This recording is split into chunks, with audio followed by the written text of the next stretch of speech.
레위기 5장.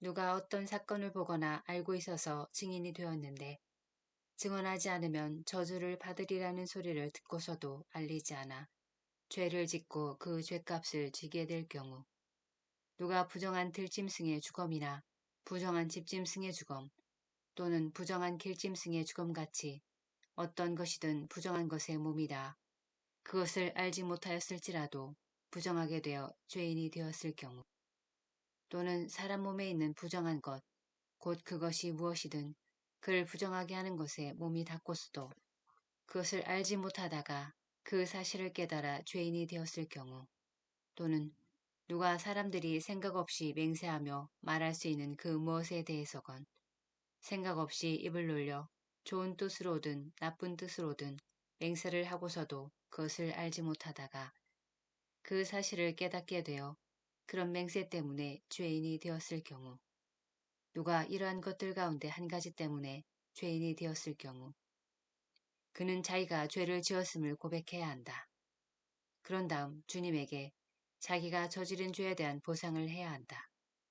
작은 가축 가운데에서 암컷을, 곧 암양이나 암염소 한 마리를 속죄 제물로 바치는데 사제는 그 죄 때문에 그를 위하여 속죄 예식을 거행해야 한다. 그러나 그가 작은 집짐승 하나도 마련할 힘이 없으면 그는 자기가 저지른 죄에 대한 보상으로 산비둘기 2마리나 집비둘기 2마리를 주님에게 가져다가 한 마리는 속죄 제물로 다른 한 마리는 번제물로 바쳐야 한다.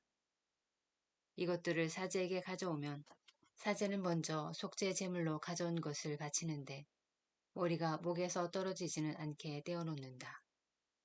그리고 그 속죄 제물의 피를 얼마쯤 제단벽에 뿌리고 나머지 피는 제단 밑바닥에 대고 짜낸다. 이것은 속죄 제물이다. 또 2번째 비둘기는 법규에 따라 번제물로 바친다.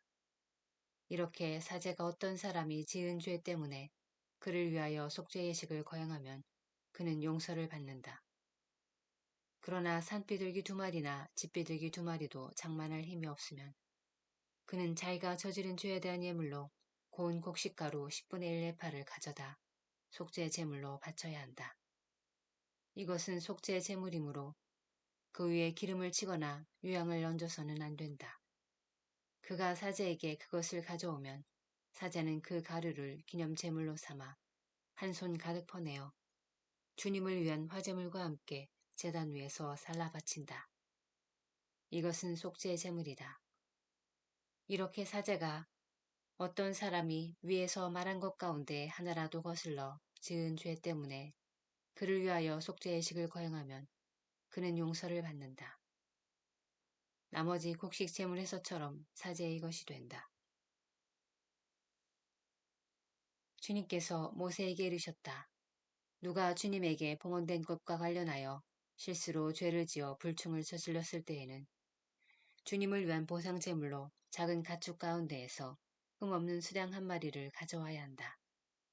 그것은 성소 세켈로 은 몇 세켈이 되는지를 정한 값에 따른 보상 제물이어야 한다. 그는 봉헌된 것과 관련하여 지은 죄를 배상하는데 그 값의 5분의 1을 더 보태어 사제에게 낸다. 그래서 사제가 보상 제물인 수량으로 그를 위하여 속죄 예식을 거행하면 그는 용서를 받는다. 누가 모르고 했을지라도 주님이 하지 말라고 명령한 것을 하나라도 하여 죄를 지어 죄인이 되고 그 죄값을 지게 되었을 때에는 정해진 값에 따라 작은 가축 가운데에서 흠없는 수량 한 마리를 보상 제물로 사제에게 가져와야 한다. 그리하여 모르고 실수로 저지른 잘못 때문에 사제가 그를 위하여 속죄 예식을 거행하면 그는 용서를 받는다. 이것은 보상 제물이다. 그는 정녕 주님에게 죄인이 되었던 것이다. 주님께서 모세에게 이르셨다. 누가 비탕물이나 담보물 또는 약탈물과 관련하여 동족을 속이거나 동족을 착취하여 주님에게 불충을 저질렀을 때 또는 분실물을 줍고서 거짓말을 하거나 사람이 하면 죄를 짓게 되는 온갖 일들 가운데 어느 한 가지에 대해서 거짓으로 맹세하여 주님에게 불충을 저질렀을 때 그가 이렇게 죄를 지어 죄인이 되었을 때에는 자기가 약탈한 약탈물이나 착취한 착취물, 자기가 맡았던 위탁물이나 주운 분실물 또는 거짓으로 맹세한 물건을 돌려주어야 한다.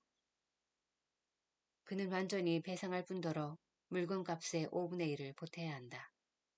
보상 재물을 바치는 날 원임자에게 그것을 갚아야 한다. 그리고 그는 정해진 값에 따라 작은 가축 가운데에서 흠없는 수탉 한 마리를 주님을 위한 보상 제물로 사제에게 가져와야 한다. 그래서 사제가 그를 위하여 주님 앞에서 속죄 예식을 거행하면 그는 사람이 하면 죄가 되는 일들 가운데 하나라도 하여 죄은지를 용서받는다. 레위기 6장. 주님께서 모세에게 이르셨다. 너는 아론과 그의 아들들에게 이렇게 명령하여라. 번제물에 관한 법은 다음과 같다. 번제물은 아침까지 밤새도록 제단 위 제물을 태우는 곳에 그대로 있어야 하고 제단의 불은 계속 타고 있어야 한다. 사제는 아마포 옷을 입고 아내는 맨몸에 아마포 속바지를 입는다. 제단 위에서 번제물이 불에 타고 남은 재는 쳐서 제단 옆에 둔다. 그리고 그 옷들을 벗고 다른 옷으로 갈아입은 다음 그 재를 진영 밖 정결한 곳으로 내간다. 제단 위의 불은 계속 타고 있어야 하며 꺼져서는 안 된다. 사제는 아침마다 제단 위에 장작을 지펴 번제물을 그 위에 차려놓고 신교 제물의 굿기름을 그 위에서 살라 바친다. 제단 위에서는 불이 꺼지지 않고 늘 타고 있어야 한다. 곡식 제물에 관한 법은 다음과 같다. 아론의 아들들이 그것을 주님 앞 곧 제단 앞에서 바친다. 곡식 제물로 바친 고운 곡식가루와 기름과 제물 위에 얹은 향 전부를 한 손 가득 퍼내어 제단 위에서 주님을 위한 향기 곧 기념제물로 살라 바친다. 나머지는 아론과 그의 아들들이 먹는데 누룩을 넣지 않고 거룩한 곳에서 먹는다. 곧 만남의 천막들에서 그것을 먹는다. 누룩을 넣고 구워서는 안 된다.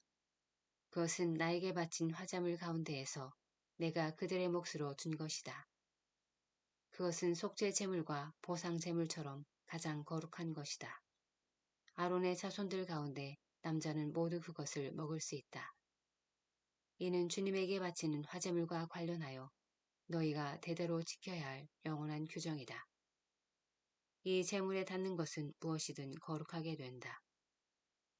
주님께서 모세에게 이르셨다. 아론과 그의 아들들이 기름 부음 받는 날 주님에게 바쳐야 하는 예물은 이러하다. 고운 곡식가루 10분의 1 레파를 정례 곡식 제물로 바치는데 반은 아침에 반은 저녁에 바친다. 이 예물은 번철 위에서 기름을 섞어 만드는데 잘 반죽하여 구운 것을 여러 조각으로 부수어 그것을 곡식 제물로 가져와 주님을 위한 향기로 바친다. 아론의 아들들 가운데에서 그의 뒤를 이어 기름 부음 받은 사제가 이 예물을 만든다. 이는 영원한 규정이다.